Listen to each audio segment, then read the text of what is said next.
بسم اللہ الرحمن الرحیم. السلام علیکم. میں ہوں سلمان درانی. آپ میرا یوٹیوب اور فیس بک دیکھ رہے ہیں. خواتین و حضرات, کچھ آج کی اپڈیٹس, اور آج اس ویڈیو میں آپ کو بہت خطرناک خبر دینے لگا ہوں جس کا تعلق آپ کے اور میری زندگیوں سے ہے, جس میں ہمارے اس سوشل سٹرکچر میں اختیارات کس کو ملنے ہیں اس سے. لیکن آج تھوڑی سی میں عمران خان صاحب کے حوالے سے, جو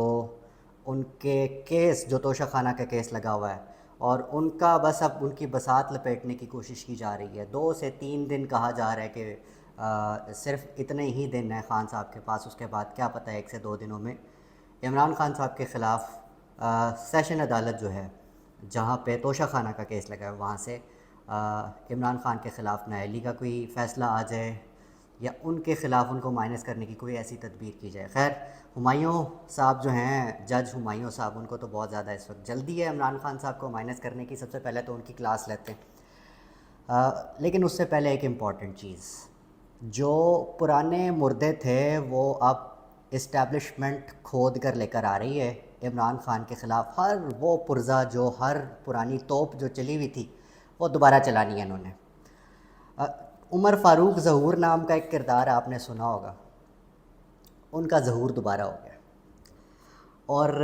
یہ وہ ظہور ہوا تھا جس وقت پہلے شاہ زیب خان زادہ کے پروگرام میں, جس وقت اس شخص نے عمران خان صاحب کے خلاف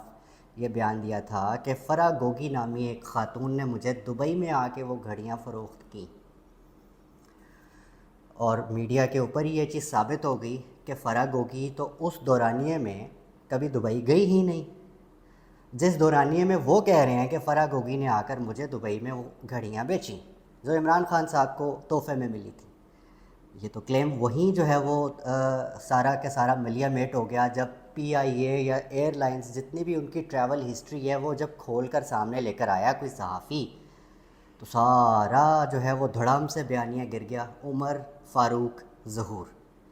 یہ شخص اب دوبارہ لایا جا رہا ہے, اور اس کا بیان آیا کہ وہ عمران خان صاحب کے خلاف عدالت میں بیان دینے کے لیے تیار ہے. ان کے بیان سے کیا فرق پڑے گا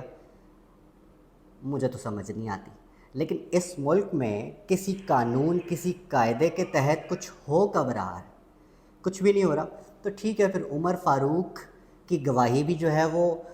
چل نکلے گی, کیونکہ جج ہمایوں صاحب تو اس وقت عمران خان صاحب اور ان کے جتنے بھی گواہان ہیں ان کو تو سننے کے لیے بالکل تیار نہیں ہے. یہ آج کی کارروائی ہے,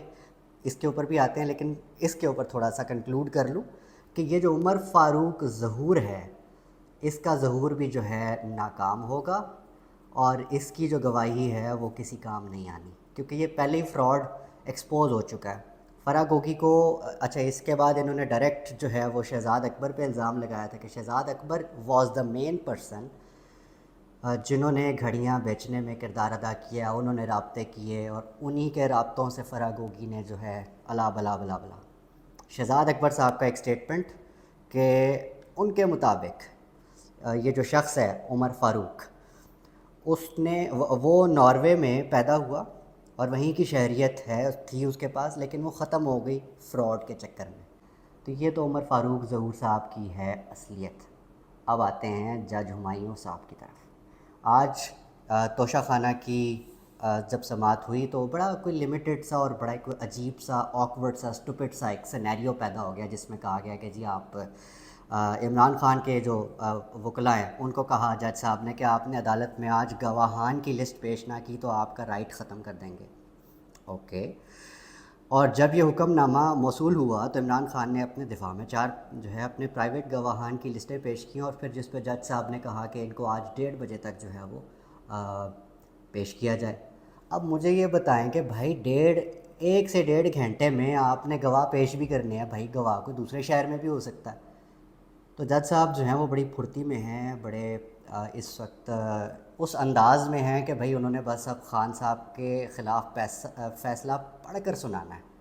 فیصلہ تو آ چکا ہے پتہ نہیں کہاں سے, اور یہ بھی فیل آ رہی ہے کہ لکھا ہوا ہے,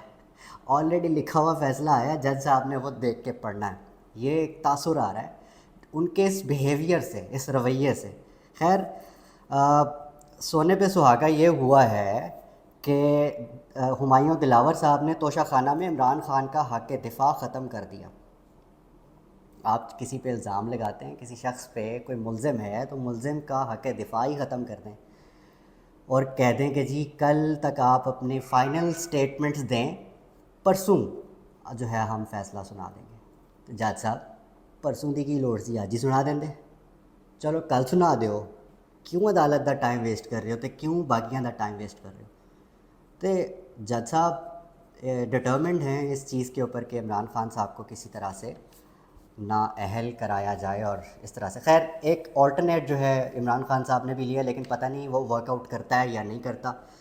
اسلام آباد ہائی کورٹ اور سپریم کورٹ سمیت ان دونوں عدالتوں میں تقریباً 9 سے زیادہ اپیلیں جو ہیں وہ جا چکی ہیں، جس میں سب سے پہلے اسلام آباد ہائی کورٹ کی جو کل کی ہیئرنگ ہے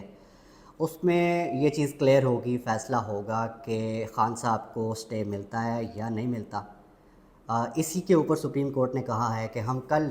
اسلام آباد ہائی کورٹ کا جو ہے اس عدالت سے دیکھتے ہیں کہ وہ ٹرائل کہاں پہنچتا ہے، کیا ہوتا ہے، اس کے بعد پرسوں ہم جو ہیں وہ آپ کو بلا لیں گے۔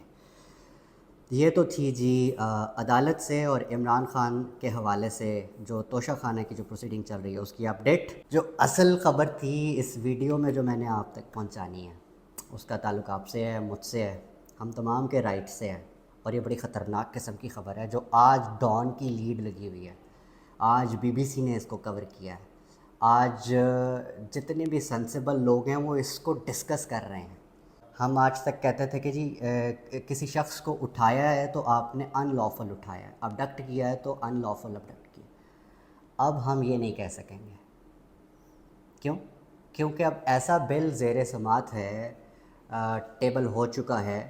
جس میں اس تمام کے لیگل ہونے کے جو ہیں وہ ساری چیزیں لیگل ہو جائیں گی، اور لیگلی طور پہ یہ اب آپ کو ابڈکٹ کر سکیں گے، اٹھا سکیں گے، الزام لگا سکیں گے، کچھ بھی کر سکیں گے۔ ڈان اخبار کے مطابق اس بل میں ترمیم سے ایجنسیوں کو کھلی چھٹی مل گئی ہے، وہ کسی بھی کہیں سے بھی اور کسی بھی وقت کسی بھی جرم میں اٹھا سکتی ہے ایجنسیز پاکستان کی، خاص طور پہ آپ کی آئی ایس آئی اور آئی بی۔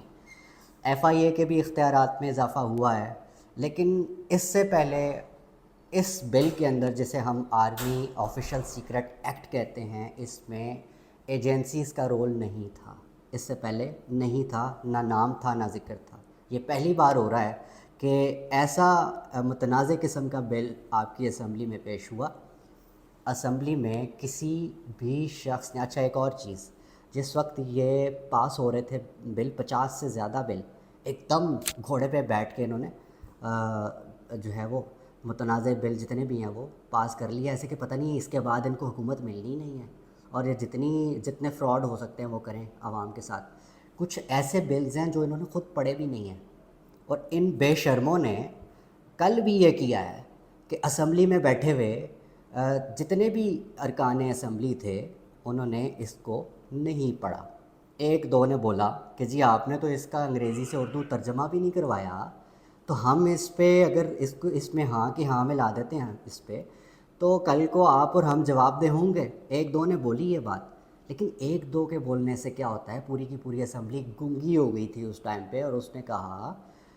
کہ جی ٹھیک ہے آپ وہاں سے آیا ہے تو سائن کریں، اور آگے کر دیا، اسمبلی نے وہ پاس کر دیا بل۔ اب چلا گیا جی سینٹ میں تھوڑا سا رولا مچا ہے، تنقید ہوئی ہے، اور اب سینٹ سے وہ جو قائمہ کمیٹی ہے، متعلقہ کمیٹی ہے، اس میں کچھ ترامیم کے لیے وہ قانون، وہ جو بل ہے وہ گیا ہے، لیکن انفارچونیٹلی سوال پھر وہی ہے، کیا سینٹ سے یہ بل پاس ہو سکے گا یا نہیں ہوگا؟ تو اس کے بعد کیا منظرنامہ پیش کرے گی یہ دھرتی ہے پاکستان، یہ جو اسلامی جمہوریہ پاکستان ہے، اس میں قانون نام کی کیا چیز رہ جائے گی پیچھے، جس میں تمام ہر وہ چیزیں جو کہ غیر قانونی آج تک تھیں، وہ کل ان کو ایک قانون کا لبادہ پہنا کر کچھ بھی کیا جا سکتا ہے اس ملک کے اندر۔ اس کا مطلب یہ ہے کہ کرپشن کو، چوری کو، قتل کو، ریپ کو، تمام کو آپ قانونی حیثیت دے دیں، کیونکہ یہی کچھ ہونا ہے نا۔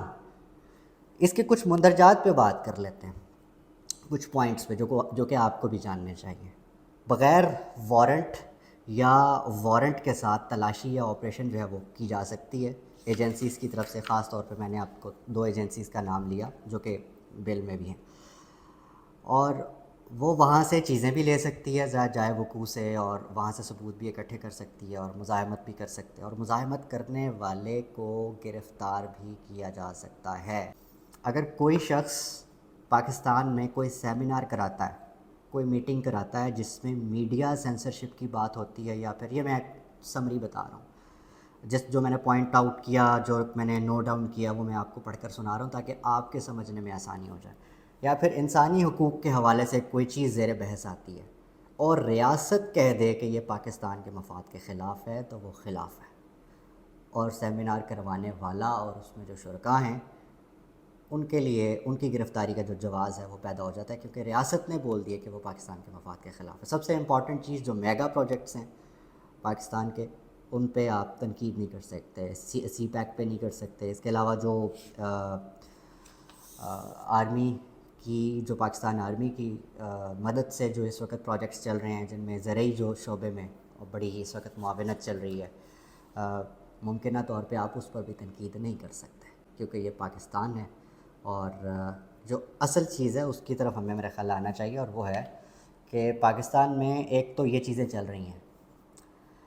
لیکن دوسری طرف جو بڑھتا ہوا دہشت گردی کا خطرہ ہے، آپ اسے اگنور نہیں کر سکتے۔ دن بدن جو حالات کریٹ ہوتے جا رہے ہیں، اس سے پتہ چل رہا ہے کہ جی اب جو اصل فوکس ہونا چاہیے ہماری ایجنسیز کا، ہماری آرمی کا، وہ ہونا چاہیے کہ how to cater with this insurgency کی صورتحال جو آپ کی کے پی میں سٹارٹ ہو گئی ہے۔ آج ایک نیا نوٹیفیکیشن آیا ہے، ایک نئی نومولود قسم کی دہشت گرد تنظیم جو کہ آئی ایس سے ریلیٹڈ ہے، اس کی ایک اسٹیم آرگنائزیشن ہے جو پاکستان میں جو ہے وہ دہشت گردی پھیلانے میں جس کا کردار ابھی نیا ہے، لیکن ہے وہ بھی ایک تھریٹ ہے، جس پہ ہمارے آرمی چیف صاحب جو ہیں وہ پچھلے دنوں جن کا بیان آیا تھا، پاکستان کی طرف سے بیان گیا تھا کہ افغانستان کی جو سرزمین ہے وہ پاکستان کے خلاف، خاص طور پہ پارا چنار، وہ علاقہ جہاں پہ ہماری جو شیعہ کمیونٹی ہے ان کی ٹارگٹ کلنگ ہو رہی ہے، انہیں ٹارگٹ کر کے مارا جا رہا ہے، تاکہ ایک نئی فضا دہشت گردی کی، ایک نئی فضا جس میں ٹارگٹ کلنگ کی، اور خاص طور پہ یہ جو مسلک سے جڑی ہوئی لڑائی ہے، شدت پسندی ہے، اس کو اجاگر کیا جائے، اور اس سے جو ہے وہ ڈفرینٹ مقاصد جو ہے وہ حاصل کیے جائیں۔ شبیر توری صاحب ہیں، انہوں نے ایک رپورٹ کیا، یہ بھی اردو نیوز سے ان کا تعلق ہے، اور یہ خبر دے رہے ہیں، کوئٹہ میں دہشت گردوں کی فائرنگ سے پولیس اہلکار محمد جواد ہزارہ ہلاک ہو گیا۔ گزشتہ 24 گھنٹوں میں 3 شیعہ ہزارہ پولیس اہلکاروں کو ٹارگٹ کلنگ کا نشانہ بنایا گیا۔ ان حملوں کی ذمہ داری کالعدم لشکر جھنگوی اور ٹی ٹی پی نے قبول کر لیا۔ اچھا، یہ جو کالعدم لشکر جھنگوی ہے، یہ وہ جھنگوی نہیں ہے جو کہ آلریڈی یہاں پہ فنکشن کر رہی ہے، وہ ہے جو کہ ایک اسٹیم آرگنائزیشن ہے، ISIS، جو کہ داعش سے جس کا تعلق ہے، اور جو افغانستان سے کرنٹلی پاکستان ٹرانسفر ہو رہی ہے، اور وہ اپنی ایکٹیویٹیز کو یہاں پر جاری رکھے ہوئے۔ یہ بہت بڑا خطرہ ہے پاکستان کی سرزمین کے لیے، ہمارے لیے، ہمارے اداروں کے لیے، کیونکہ جو اولین جو چیز ہے پاکستان بطور پاکستانی، وہ ہماری جانیں ہیں۔ ہماری جو جان کی حفاظت ہے وہ ہمارا سب سے پہلا ہیومن رائٹ ہے۔ کیا یہ ہیومن رائٹ آپ کو ہمیں مل رہا ہے، یا صرف وہ چیزیں ہو رہی ہیں جس کا تعلق اسمبلی کی توہین سے ہے؟ اس کا بل بھی پاس ہو چکا ہے، یہ آفیشیل جو سیکرٹ ایکٹ ہے یہ بھی ہو چکا ہے، اس کا بھی استعمال شہریوں کے خلاف ہی ہونا ہے۔ اللہ کرے کہ اس کو دہشت گردی کے خاتمے کے لیے استعمال کیا جائے، لیکن بظاہر اس کی جو صحت لگتی ہے وہ یہی بتاتی ہے کہ پاکستان کا آگے اب کوئی اچھا فیوچر نہیں نظر آ رہا، کیونکہ یہاں پہ نہ کوئی قانون ہے، نہ کوئی قانون کا رکھوالا ہے، اور نہ کوئی قانون کی بات کرنے والا ہے۔ اگر کوئی قانون کی، آئین کی بات کرے گا تو اس کے ساتھ وہی ہوگا جو آج عمران ریاض کے ساتھ ہوا ہے، جو ارشد شریف کے ساتھ ہوا ہے۔ اپنے آس پاس سب کا، اپنے پاکستان کا بہت خیال رکھیے گا۔ اللہ نے کے بعد